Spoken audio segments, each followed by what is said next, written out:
In a remote corner of the Caucasus, where nature displays its wild splendor, a story of despair, hope, and the quest for redemption unfolds in The Prisoner of the Caucasus. Leo Tolstoy, master of profound and philosophical narrative, transports us to a world where war and peace, freedom and slavery intertwine in unexpected ways.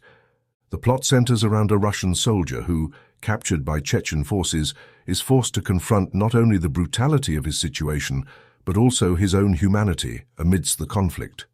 As the story progresses, Tolstoy challenges us to contemplate the essence of human nature and the complex dynamics between oppressor and oppressed.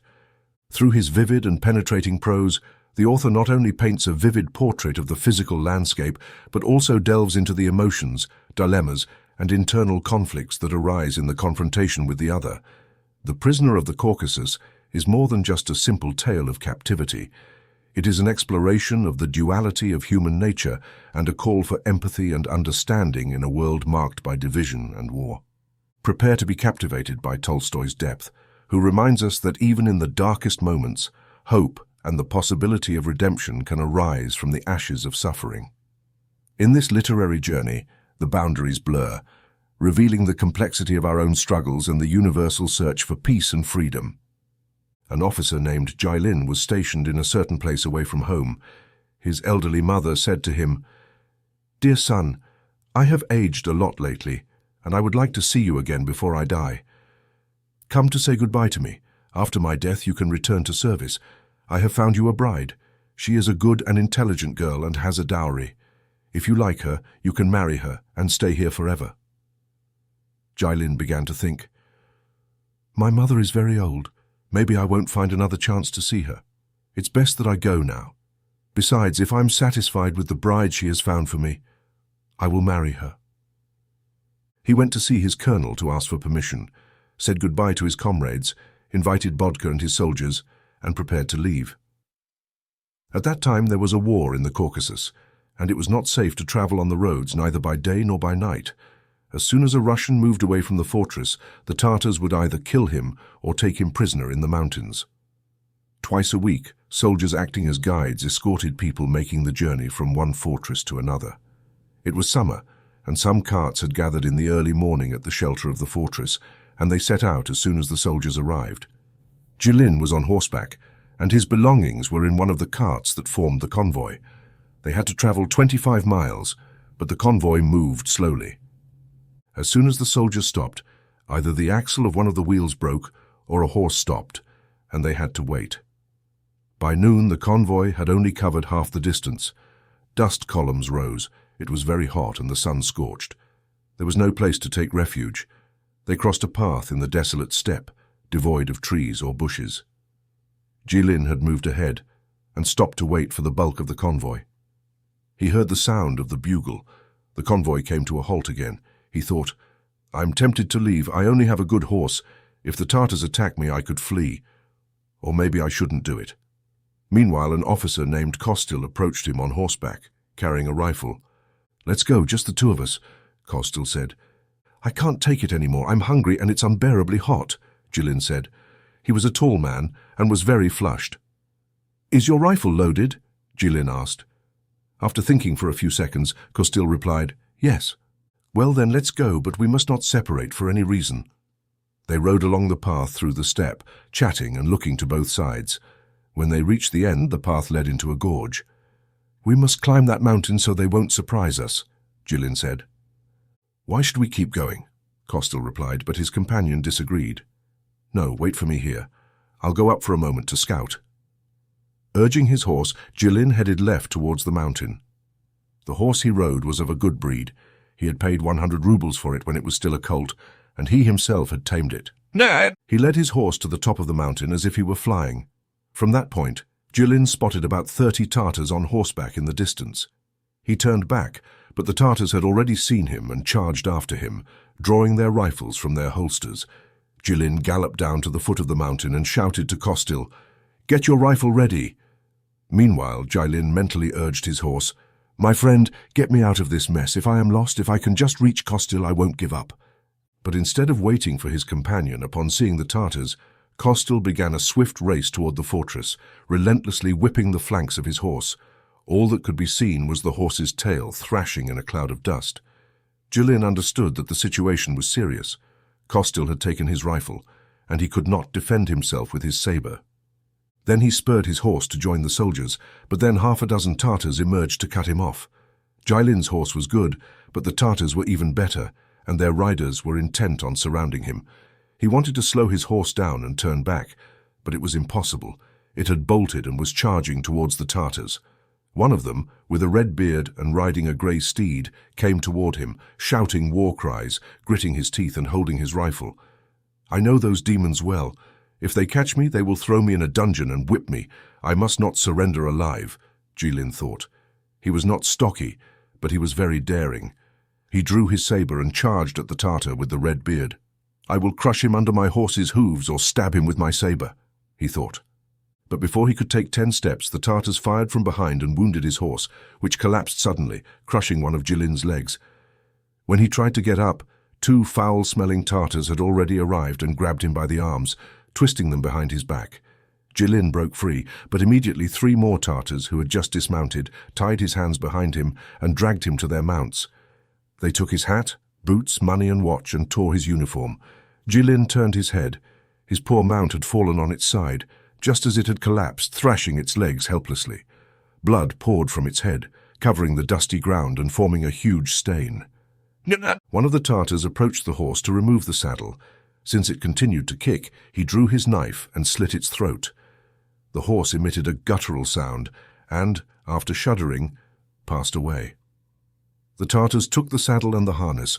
The red-bearded one mounted, placed Jilin on the back of his horse, tying him with a strap to the waist of that Tartar, and set off toward the mountains. Jilin sat behind the Tartar, and every time the horse stumbled, he rubbed his face against the Tartar's filthy back. The only thing he could see was that sturdy back, the neck veined with muscles, and the shaved nape of the rider. Jilin had a head wound, and blood was coagulated on his forehead, but it was impossible for him to find a more comfortable position, and he couldn't wipe away the blood. His arms were so tightly bound behind him that even his collarbones ached. They rode for a long time until they reached the mountains. They forded a river, entered a road, and ventured into a gorge. Jilin wished he could see the path they were taking, but his eyes were filled with blood and he couldn't turn his head. It was beginning to get dark as they crossed another river and started the ascent toward a rocky mountain. There was a smell of smoke and barking could be heard. After some time, they arrived at a village and the Tartars dismounted from their horses. A group of children surrounded Jilin, and while they shouted joyfully, they began throwing stones at him.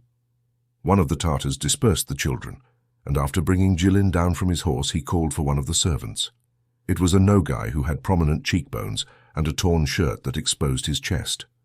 The Tartar spoke a few words, and shortly after, the servant brought shackles.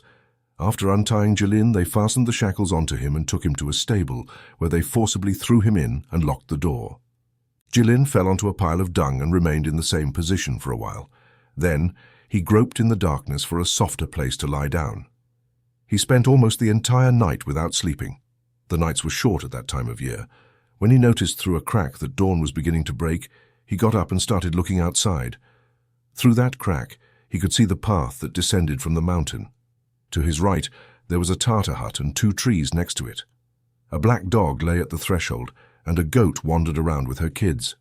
A young Tartar girl, dressed in a colorful blouse, pants and boots, had a metallic pitcher filled with water that swung as she walked.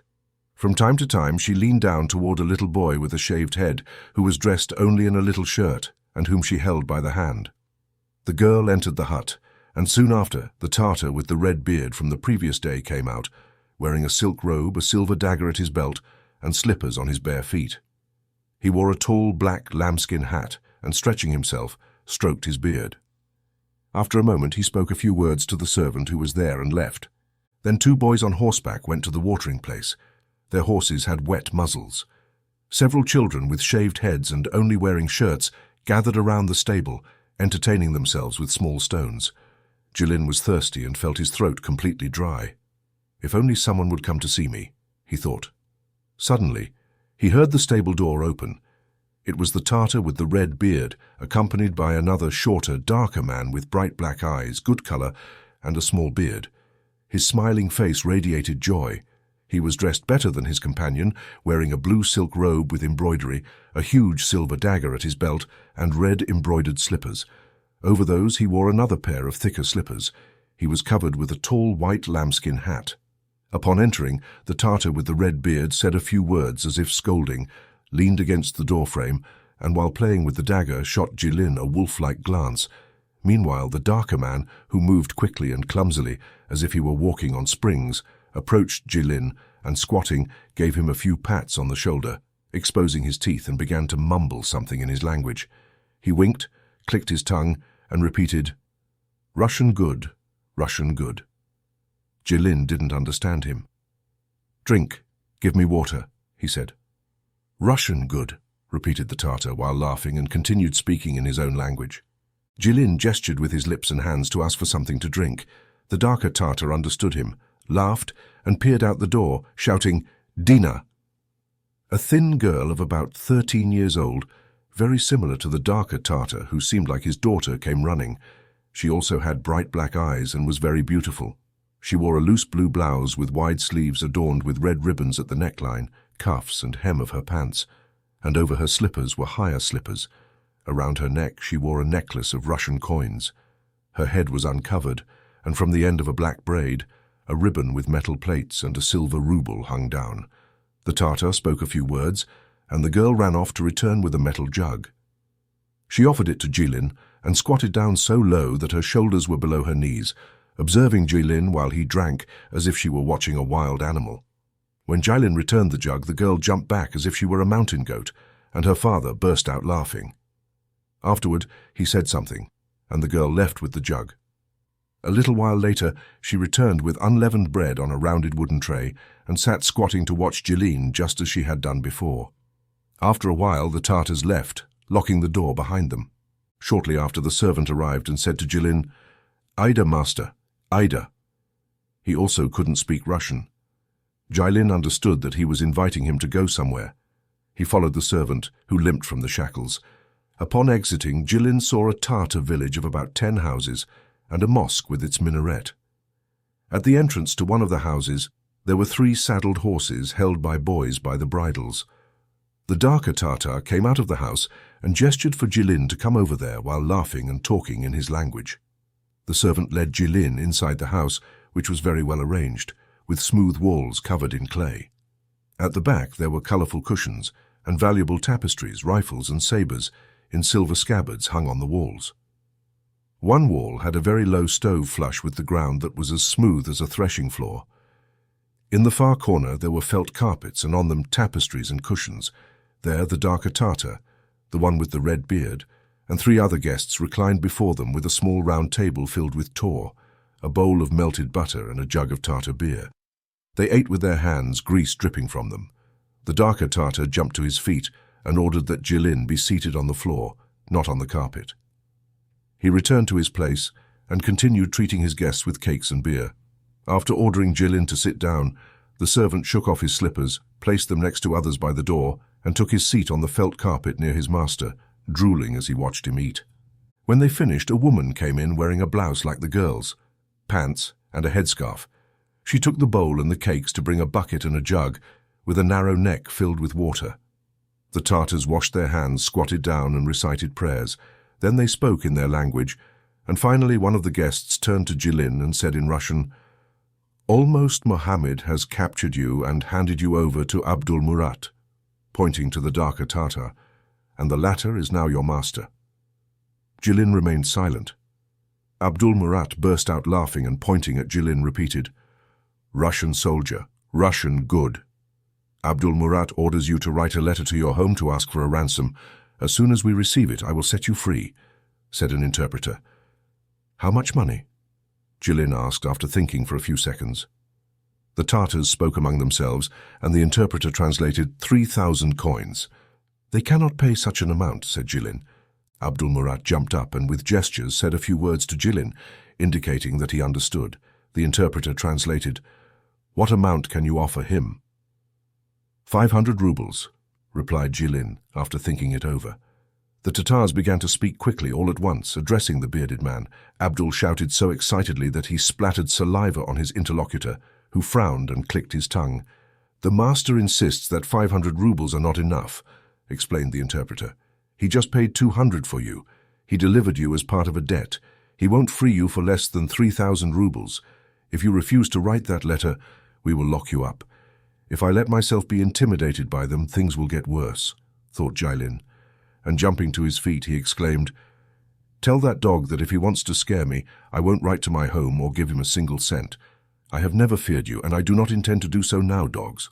When the interpreter translated this, the Tatars began to talk all at once.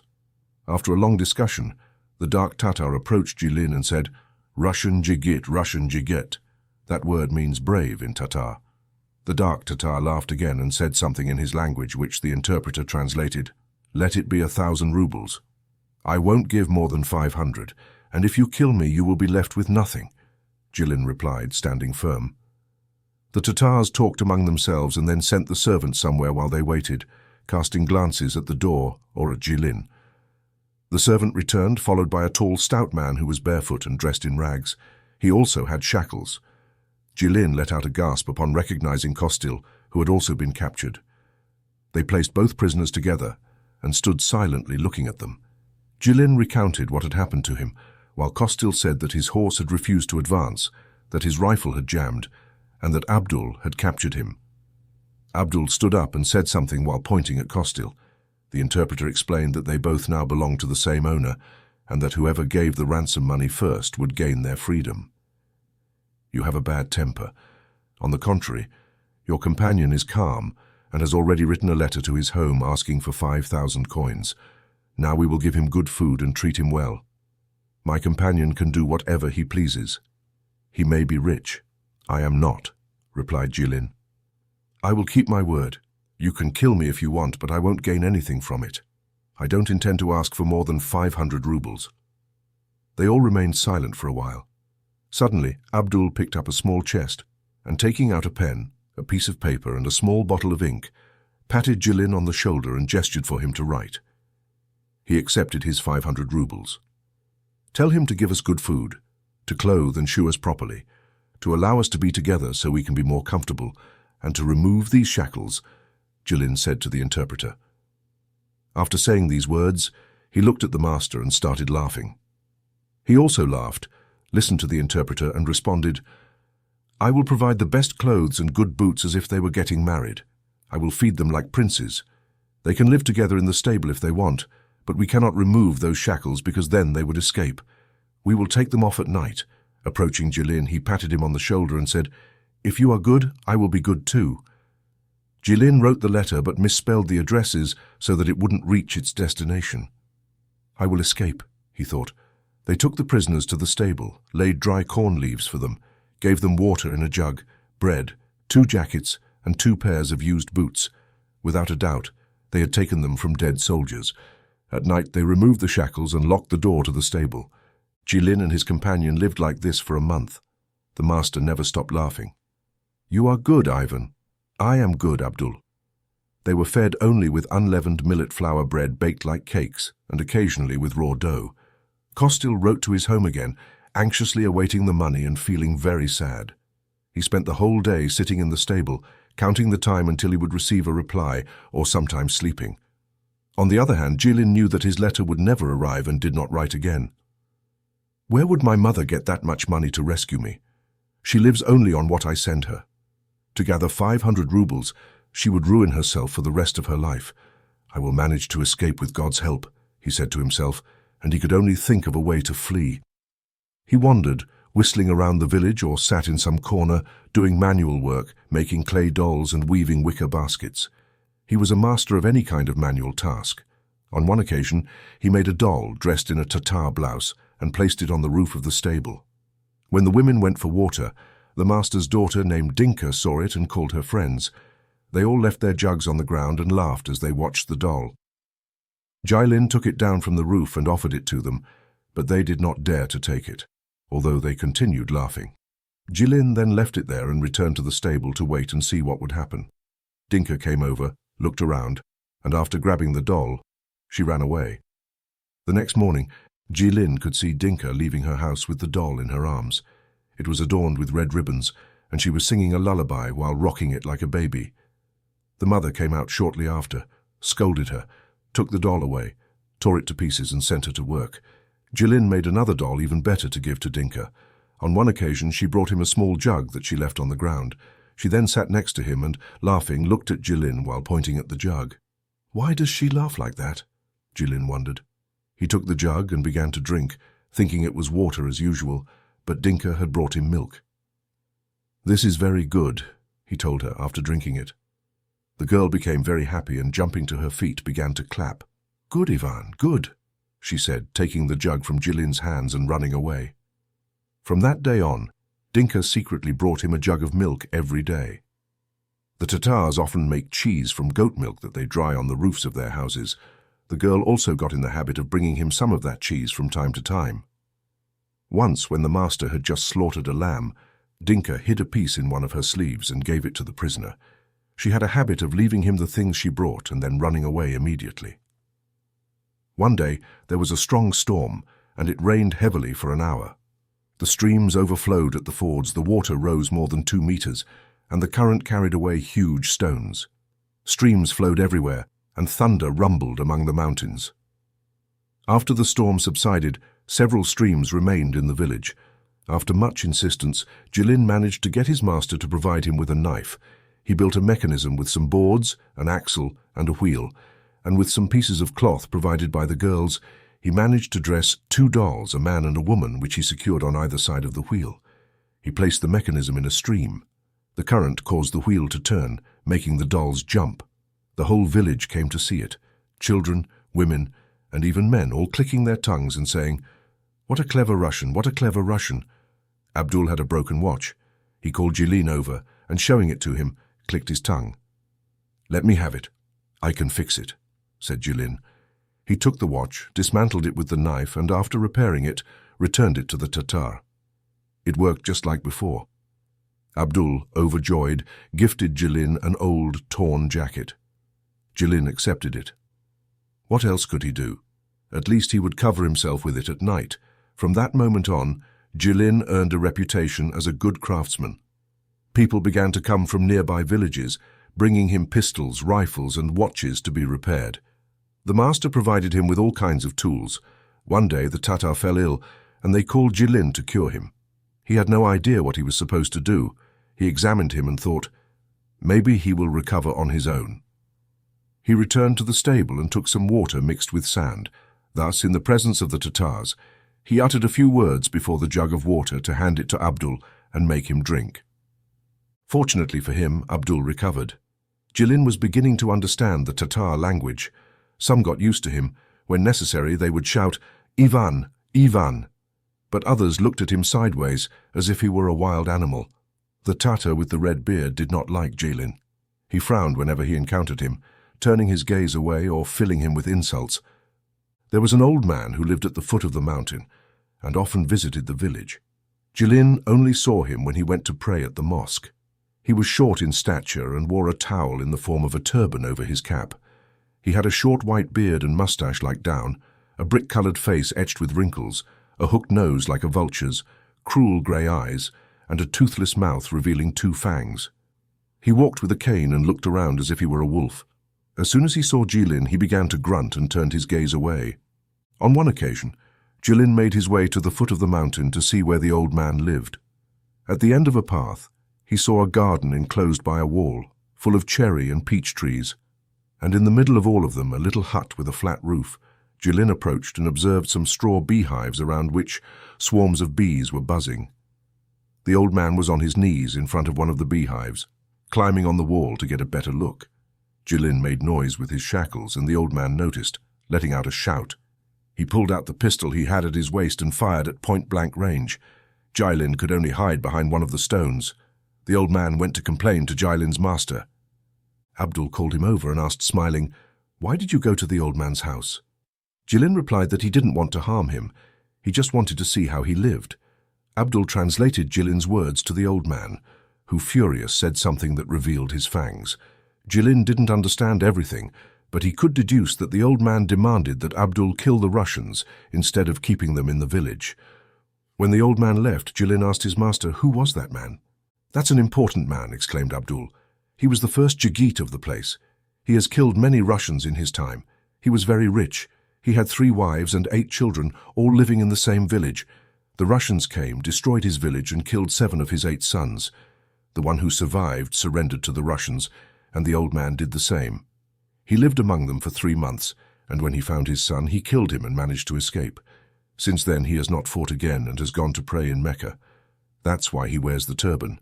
He has demanded that I kill you, but I cannot do it because I have already paid money for you and because I have affection for you. I cannot bring myself to kill you, and I wouldn't even provide your freedom if I hadn't pledged my word to do so," he concluded, laughing. Then he added in Russian, "You, Ivan, are good, and I, Abdul, am good too." Jilin lived like that for a month.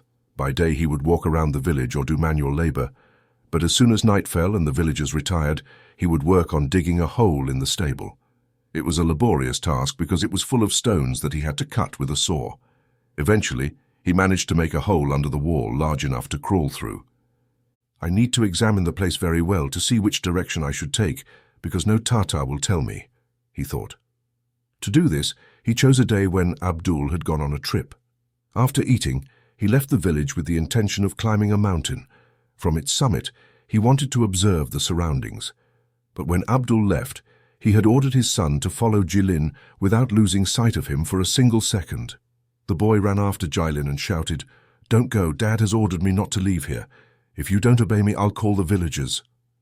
"I don't intend to go far. I just want to climb that mountain to look for some herbs I need to help cure the sick." "Come with me.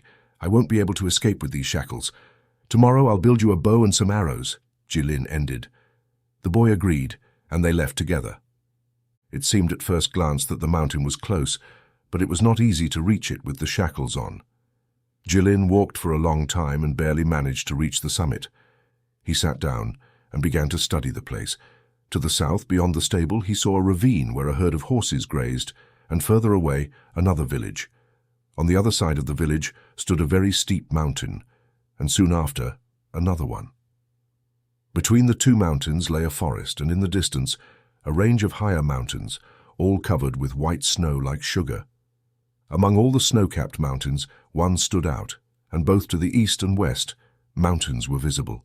Columns of smoke rose from the villages located in the valleys. All this region must belong to them, Jilin thought, and he began to observe the area occupied by the Russians. There was a stream at the foot of the mountain, and a village entirely surrounded by orchards. On the banks of the river, women who looked like dolls from a distance washed clothes. Between the last 2 mountains, a valley stretched, where a column of smoke was faintly discernible in the distance.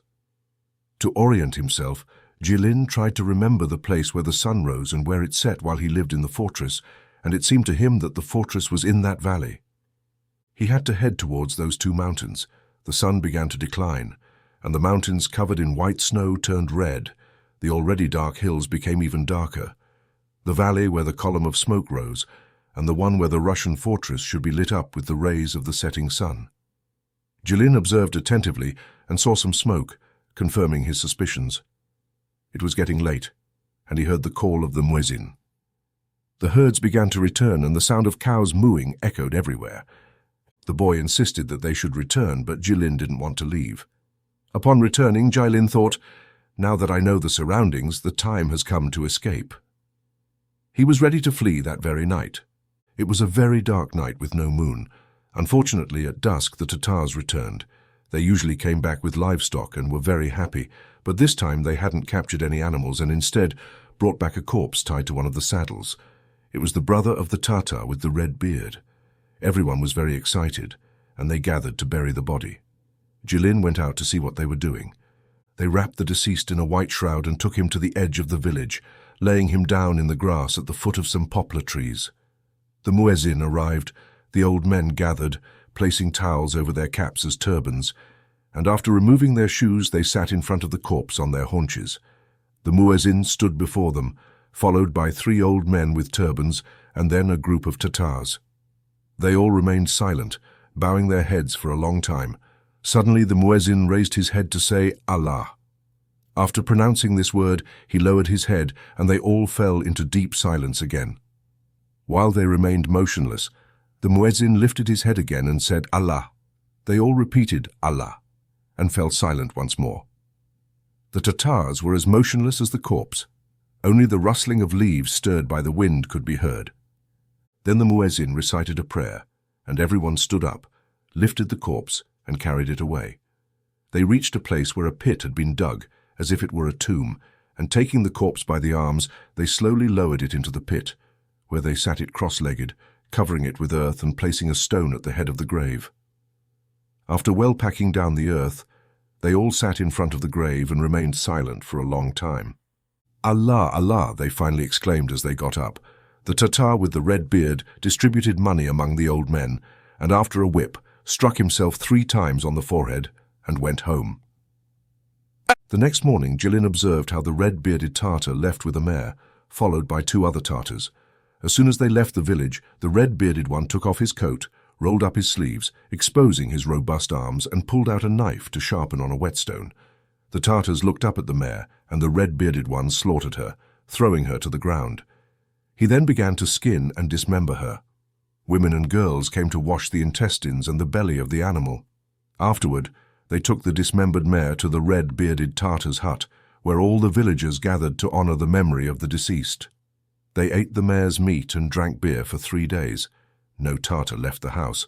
On the 4th day, Jilin noticed they were preparing to go out at lunchtime, saddling their horses. Once everyone was dressed, about 10 men, including the red-bearded one, set off. The only one who stayed in the village was Abdul. The moon was in its waxing crescent, and the nights remained dark. I need to flee today, Jilin thought. He told his companion, but Kostilin was afraid. How can we escape if we don't know the way? I know it. Besides, we won't make it in one night. If we don't get there, we'll camp in the forest. I've gathered some bread. What will you manage to keep if they send for money? Perfect. But what if they can't gather it? The Tartars are furious because the Russians have killed one of them. They are conspiring to kill us. After reflecting for a moment, Kostilin agreed. Let's go. Jilin crawled into the hole and widened it a bit so that Kostilin could pass. Then they sat and waited for the villagers to go to sleep. As soon as silence reigned, Jilin went out into the street, crossing the underground tunnel. Come now, he whispered as he entered the tunnel. Kostilin stumbled on a stone and made some noise. The master had a dog that watched over the prisoners. It was called Uli and was quite fierce. Jilin had made sure to feed it beforehand. At the sound of the noise, the dog advanced towards the stable, barking, followed by other dogs. Jilin made a soft sound and threw a piece of bread to it. The dog wagged its tail and stopped barking as soon as it recognized him. The master heard the dog barking and shouted from his hut, "Shut up, Uli! Shut up!" Meanwhile, Jilin scratched behind the dog's ears, and as the dog rubbed against Jilin's legs, it kept wagging its tail. The 2 friends remained sitting behind the stable for a while. Silence fell again. Only the bleating of the rams and the sound of streams running among the stones could be heard. It was not dark. The stars were visible high in the sky. Above the mountain, a reddish new moon with its horns up was shining. The valleys were covered in a mist as white as pure milk. "Well, my friend," Jilin said to his companion as he got up. As soon as they walked a few steps away, they heard the muezzin calling to Allah from the minaret. This meant that the Tartars were heading to the mosque. The 2 companions sat down again, hidden at the foot of a wall, and waited a long time for the people to pass. Silence reigned again. "May God be with us," Jilin exclaimed, crossing himself, and then they set off. They crossed a corral to reach the river, waded through it, and continued up the valley. The fog was dense and remained very low. The sky was clouded with stars. Jilin used them to guide his direction. It was chilly, and it was easy to walk, the only downside being their uncomfortable, worn-out boots. Jilin took off his shoes and continued on, jumping from stone to stone while keeping an eye on the stars. "These damn boots have destroyed my feet. Take them off." Kostilin began to walk barefoot, but it was even worse. He hurt his feet on the stones and fell behind. "If you hurt your feet, they will heal. If they catch us, they will kill us," said Jilin. Kostilin did not respond and continued forward in a very bad mood. They walked for a long time through the valley. Suddenly, they heard barking to their right. Jilin stopped, looked around and climbed up high, using his hands for support. "Oh no, we made a mistake. We turned too far to the right. There's an enemy village. I saw it from up there. We must go back to the left toward that mountain. There must be a forest there." "Wait a little so I can catch my breath. My feet are bleeding," replied Kostilin. "They will heal. Jump more lightly. Look." And Jilin began to run to his left toward the mountain. Kostilin fell behind and began to complain. Jilin encouraged him while continuing to advance. Once they reached the top of the mountain, they confirmed that there was indeed a forest. Entering that thickness, they tore their clothes until they finally found a small path and followed it. Suddenly, they heard the sound of hooves approaching. They stopped to listen. The noise ceased as soon as they tried to move again. They heard it again, stopped a second time, and the noise ceased once more. Then Jilin approached the path very cautiously and could distinguish a shape that looked like a horse, and on it a strange figure that did not seem to be human. He heard it snorting. "What a strange thing," he said to himself, and emitted a very faint whistle. The figure lunged into the woods like a hurricane, breaking branches in its wake. Kostilin collapsed in terror. "It's a deer!" exclaimed Jilin, laughing. "Don't you hear how it destroys the branches with its antlers? We were scared of it, and it was scared of us." They resumed their journey. Dawn was approaching quickly, but they didn't know if they were on the right path. Jilin imagined that the Tartars had brought them that way, and that they were about 10 versts from their people, but he had no evidence to confirm it. Jilin tried to convince Kostilin, but he wouldn't have it. "I can't go on walking. I'm leaving alone. Goodbye." Jilin, angry and filled with reproaches, faced his friend. He got up and followed him. They traveled 4 more versts. The fog was now denser, nothing could be distinguished, and they could barely see the stars in the sky. Suddenly they heard the hooves of a horse approaching them. The sound of the horseshoes striking the stones could be heard. Jilin lay down to listen to the vibrations of the ground. Indeed, a rider was approaching. They abandoned the path and waited, hidden behind some bushes.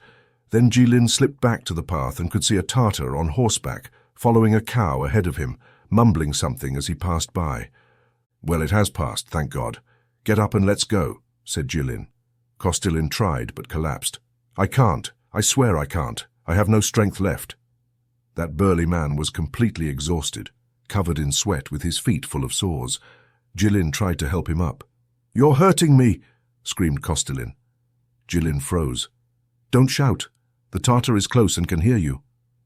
As he said this, he thought that Kostilin was indeed really exhausted. "What can I do with him? I can't abandon a companion." "Get up and climb on my back. I'll carry you if you can't walk." He loaded Kostilin onto his back, grabbed his legs and stepped onto the path. "But don't choke me, for God's sake. Don't tighten my neck so much with your hands. Hold onto my shoulders."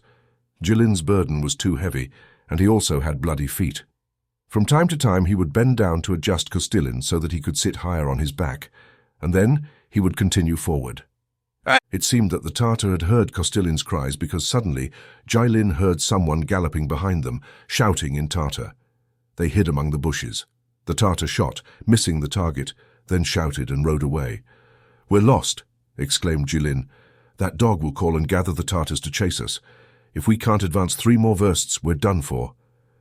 At the same time, he thought, "Why on earth did I carry this blockhead? If I were alone, I would have reached my destination long ago. Go away by yourself. It's not fair for you to die because of me," said Kostilin. No, I'm not leaving. I can't abandon a comrade." He carried Kostilin on his back again and covered 1 more verst, advancing through the forest without being able to see a way out. The fog began to dissipate and small clouds covered the ground. The stars were no longer visible. Jilin was exhausted. He reached a stream surrounded by stones, stopped, and set Kostilin down. "I'm going to rest a bit and drink some water. Then we'll eat some bread. We must be close." But as soon as he leaned down to drink, they heard the sound of horses galloping behind them. They ran again to the right and hid among the bushes. They heard the voices of the Tatars, who had stopped by the stream. After talking for a while, they let the dogs loose. Both comrades heard crackling in the underbrush. A dog that Jilin didn't know was heading straight toward them. It stopped and began to bark. Then some unfamiliar Tatars entered the thicket, and seizing the fugitives, bound them and led them to their horses. After covering about 3 versts, Abdul met them, accompanied by 2 other Tatars. He spoke for a moment with those who had captured the prisoners, and ordered them to put them on their mounts, and they returned to the village like that. Abdul no longer laughed as he did before, and exchanged not a single word with his two companions. They arrived at dawn in the village and left the prisoners sitting in the street. The children began to make a great uproar, throwing stones and hitting them with their whips. The Tatars gathered in a circle. The old man who lived at the foot of the mountain also came. They began to deliberate. Jilin immediately realized that they were deciding what to do with him and his companion. Some said it was necessary to take them further away into the mountains, but the old man exclaimed, "We have to kill them all. I paid money for them and I must collect the ransom." Abdul replied, "No one is going to pay you anything, and they will only bring you trouble. Besides, it's a sin to feed the Russians. They must be killed, and that's the end of it," insisted the old man. When the Tatars dispersed, the master approached Jilin and said, "If I don't receive the ransom within 15 days, I will whip you, and if you think of trying to escape again, I will kill you like a dog. Write a letter, but write it properly." They brought him paper, and both comrades wrote their letters. They shackled them and took them beyond the mosque. There was a pit almost 4 meters deep. They threw the two friends into that hole. From that moment, the existence of the two prisoners became very miserable. They neither took off their shackles nor let them see the light of day. They threw them raw dough like dogs and lowered a jug of water into their prison. The atmosphere was pestilential, suffocating, and extremely humid. Kostilin became ill. He kept complaining and dozing off. Jilin also became discouraged, realizing that his situation was more grave, and he was unable to escape it. He began to dig a tunnel to flee, but as he had no place to throw the dirt, the master noticed and threatened to kill him. One day, Jilin was sitting in the pit squatting, sadly thinking about life in freedom, when suddenly 2 loaves of bread and some beers fell onto his knees. He looked up and saw Dinka. After looking at him for a while, the girl started laughing and ran away. "Maybe she'll help me," Jilin said to himself. He cleaned a spot on the ground, grabbed some clay, and fashioned some toy horses and dogs. "When she comes, I'll throw them to her," he thought. But the next day, Dinka didn't come. Instead, Jilin heard the sound of horses' hooves. The Tatars had gathered by the mosque and were shouting at each other, arguing about the Russians. Jilin recognized the old man's voice. He couldn't hear well what they were discussing and imagined that the Russians had come close, that the Tatars feared they would enter the village, and that they didn't know what to do with the prisoners. After arguing for a while, they suddenly dispersed. Jilin heard a noise at the very mouth of the pit and saw Dinka squatting with her head tucked between her knees, so bent that her necklace was swaying over the hole. Her eyes shone like stars. She pulled 2 cheeses out of her sleeve and threw them to Jilin. "Why haven't you come for so long?" asked the prisoner after the cheeses. "I made you some toys. Here they are," she added, throwing him the clay figures one by one. "I don't want them," exclaimed Dinka, turning away without looking at the toys. She remained sitting silently for a few seconds and then said, "Ivan, they want to kill you." As she spoke these words, she placed her hands on her neck. "Who wants to kill me?" "My father has ordered it. The elders told me to." "You pity me. If it's true that you pity me, bring me a very long stick." The girl shook her head to say she couldn't do that. Jilin crossed his hands in a pleading gesture. "Dinka, please, Dinka, bring me the stick. I can't. They would all see me." That night, Jilin wondered what would happen and looked up at the stars, but the moon had not yet risen. He heard the voice of the muezzin, and everything fell silent. Jilin began to doze off when suddenly a few pieces of clay fell on his head. He looked up and saw someone putting a pole into the hole. Overwhelmed with immense joy, he grabbed it and pulled. It was a sturdy pole. Jilin had seen it before on the roof of his master's hut. He looked up at the stars in the sky and saw Dinka's eyes shining like a cat's as she leaned toward the edge, murmuring, "Ivan, Ivan," and waved her hands in front of his face to indicate that he should speak more softly. "What's going on?" Jilin asked. "Everyone has left. Only 2 men remain in the village." "Come on, Kostilin. Let's try to escape one last time. I'll carry you on my back," said Jilin, but his friend didn't want to talk about it. "It seems I'm not destined to get out of here. Where do you want me to go?" "I don't have the strength to move," Kostilin replied. "Well then, goodbye. Don't hold it against me." They said goodbye with a kiss. Jilin took the pole, asked Dinka to hold it well, and began to climb. He fell twice because of the shackles that bothered him so much. She helped him from below, and finally He managed to reach the mouth of the pit. Dinka pulled him up with all her strength, grabbing him by the collar of his shirt and laughing with joy. "Dinka, put that pole back in its place. If they notice it's missing, they might kill you." The girl took the pole while Jilin made his way to the foot of the mountain. He went down into a valley, picked up a sharp stone to try to open the lock on the shackles, but it was so strong that he couldn't budge it. Besides, it was very uncomfortable for him to try to do it himself. At that moment, he heard someone running down the mountain, lightly hopping. "Maybe it's Dinka," he thought. When the girl arrived, she took the stone from his hands and said, "Bring it here. I'll get them off you." She squatted and began hitting the lock, but her small arms were too thin, and she didn't have enough strength. She threw the stone and burst into tears. Jilin tried again to wrench the lock with his own hands, while Dinka, squatting next to him, held him by the shoulder. Jilin turned his head to the left. On the other side of the mountain, the sky was lit up with reddish tones. The moon was beginning to rise. "I must cross the valley and reach the forest before the moon is high," he thought. He stood up and threw the stone. "It's time to start moving, no matter what, even with the shackles on. Goodbye, Dushka. I won't forget you as long as I live," he told Dinka. She patted Jilin's pockets to put a few loaves of bread in them. Jilin took them. "Thank you, my dear girl. Who will give you dolls when I'm not here?" he added while he stroked her head. Dinka began to cry inconsolably, covering her face with her hands as she ran up the mountain, jumping like a little goat in the darkness. The only sound that could be heard was the noise made by her coin necklace. Jilin crossed himself and, holding the lock of the shackles in his hand to avoid making noise, continued his path, dragging his feet. He looked continuously at the glow of the sky in the place where the moon would rise. He recognized the path. If he followed it straight, he would have to cover 8 versts. He had to reach the forest before the moon came out. When he crossed the river, it was starting to brighten on the other side of the mountain. He continued through the valley. The moon had not yet appeared, but it was already brightening in the east, and part of the valley was becoming clearer. The fog descended from the mountain and was very dense at times. Jilin advanced, following the shadow. Even though he hurried, the moon was quickly rising. The treetops were beginning to illuminate on the right side as he approached the forest. The moon rose between the mountains, lighting it up with a clear light as if it were day. The leaves on the trees could be seen perfectly. The mountains stood silently, as if everything were dead. The only sound was the murmur of the stream from the depths of the valley. Jilin walked through the forest without encountering anyone, and chose the darkest spot to sit and rest for a while. After a short time he ate a loaf of bread. Once again he tried to remove the lock with a stone, but he only managed to hurt his hands. So he set off again, covering a verst, but fell down completely exhausted. His legs hurt, and he had to stop every 10 steps. "I have no choice but to continue as long as I have strength left. If I sit down, I won't get up again. I'm sure I won't reach the fortress tonight. So at dawn I'll lie down in the middle of the forest to pass the day and resume my journey when night falls," he said to himself. He walked all night and only encountered 2 Tatars on horseback, but he heard them from a distance and hid behind a tree.